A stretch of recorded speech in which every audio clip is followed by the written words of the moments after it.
va donc parler ici d'investissement long terme, qui est donc le thème principal de notre newsletter, et on va parler de cadre d'investissement sur ce slide en particulier. Donc la newsletter parle d'investissement long terme, mais aussi de trading moyen terme, ou de trading voilà, moyen long terme. Pour moi, le plus important ici, c'est vraiment l'investissement. On va le voir plus tard, mais le trading, c'est juste un moyen pour faire de l'investissement long terme, selon moi. Encore une fois, ça c'est ma philosophie et à chacun a ses propres objectifs. L'investissement long terme, globalement, on peut investir dans l'IMO, dans ce qu'on appelle les alternatifs et dans les marchés liquides. Alors, on a aussi tout ce qui est marché illiquide. Le marché illiquide, ça peut être, en l'occurrence l'IMO, ça peut être les alternatifs. Donc en fait, c'est juste des synonymes. C'est pour ça que je ne l'ai pas mis en brique, si vous voulez, au niveau des investissements. Les cryptos aussi, ça peut être aussi un type d'investissement, mais là, je le mettrais plutôt dans les alternatifs. Pour investir, il nous faut du cash. Et le trading, justement, va nous permettre de générer éventuellement du cash pour investir. C'est comme ça que je vois les choses en fait. Donc ici, le cash, enfin en tout cas le trading, va générer du cash pour ensuite investir. C'est pas, pour moi, le trading n'est pas une fin en soi. Et on va voir aussi par la suite pourquoi on fait tout ça. Le cash, il vient bien sûr du salaire de base. Et le cash peut aussi venir d'autres choses qu'on a sur le côté. Quand on met notre voiture à louer sur GetAround ou Wecar, ça nous procure du cash. Quand on fait des petits boulots par ailleurs dans la vie réelle ou sur Internet, en tant qu'influenceur ou autre, on peut éventuellement avoir du cash. Quand on fait des achats-ventes sur eBay, sur Le Bon Coin, etc., on peut avoir du cash. Voilà, il y a plein de manières de se faire un peu de cash sur le côté, à part le salaire, si vous voulez. Et ça peut être aussi des petits business ou des gros business, hein. Et le salaire, ça peut être peut-être que vous êtes entrepreneur et que vous avez pas un salaire mais des dividendes ou je ne sais quoi. Bon, vous avez des revenus en tout cas qui vous procurent donc des revenus, du cash, et qu'on va pouvoir investir sur le long terme. C'est un peu l'objet en fait du cadre d'investissement. Par rapport à l'IMO, donc qui n'est pas l'objet de cette newsletter actuellement en tout cas, il y a aussi le crédit. Donc on peut bien sûr, et c'est conseillé d'investir en immobilier avec du crédit, d'accord? On peut le faire en direct et aussi à crédit. Et l'IMO, en l'occurrence, va vous donner des loyers, des plus-values. Donc PV, c'est pour plus-value. Et en général, c'est plutôt des loyers, mais bien sûr, quand vous revendez, c'est avec de la chance, c'est des plus-values. Et ces plus-values ou ces loyers, vous allez pouvoir les réinvestir. C'est du cash hein, généré concrètement, et vous allez pouvoir les réinvestir globalement, soit sur de l'IMO, soit sur autre chose. C'est un peu ça l'idée. Sur les alternatifs, il y a plein d'alternatives. L'alternative, c'est vraiment tout ce qui est hors marché liquide, donc hors actions, obligations, si vous voulez, hors fonds et ETF. Ça peut être tout et n'importe quoi. Donc là, j'ai mis des exemples, hein. J'ai mis l'art, le vin, les montres, mais ça peut être bien sûr d'autres choses. En gros, tout ce qui est passion, si vous voulez, tous les trucs passion, ça peut être dans les alternatifs.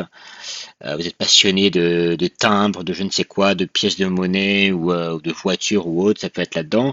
Les cryptos, éventuellement, ça peut être considéré comme alternatif.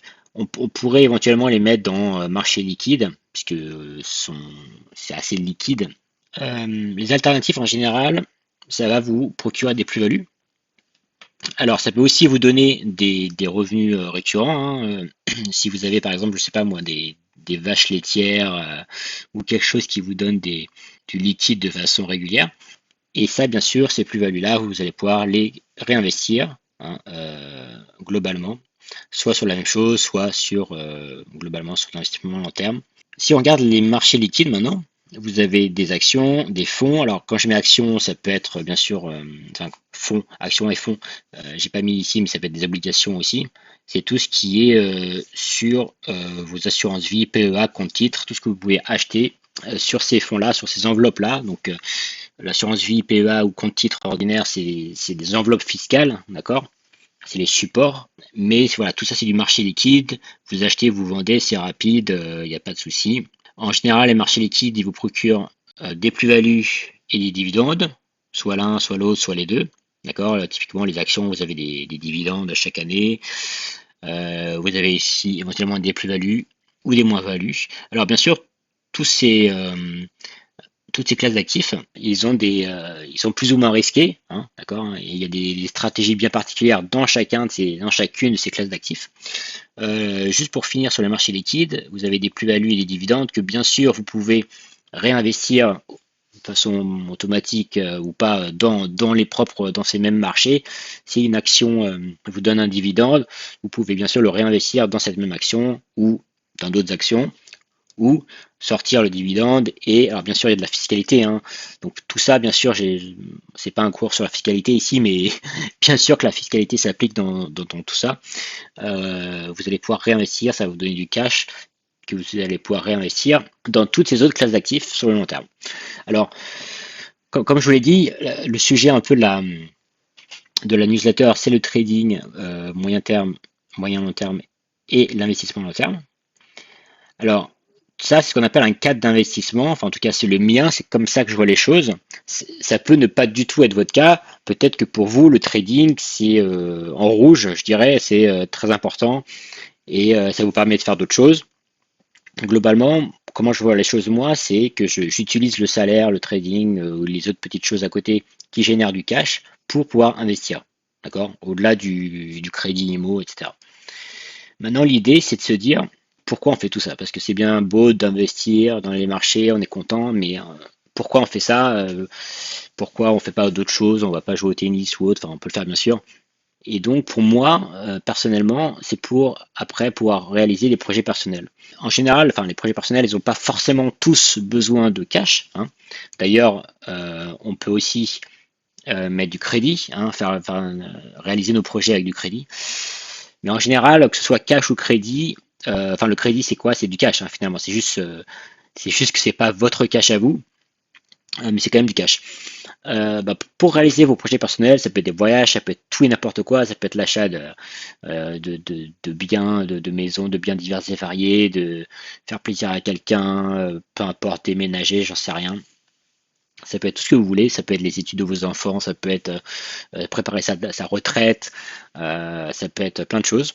Mais en général, il faut du cash et voilà. Et donc, pour moi, c'est ça le but, si vous voulez, de tout ça, c'est de réaliser des projets personnels et ça passe par de l'investissement long terme et par le fait de générer du cash à travers le salaire, le trading et autres.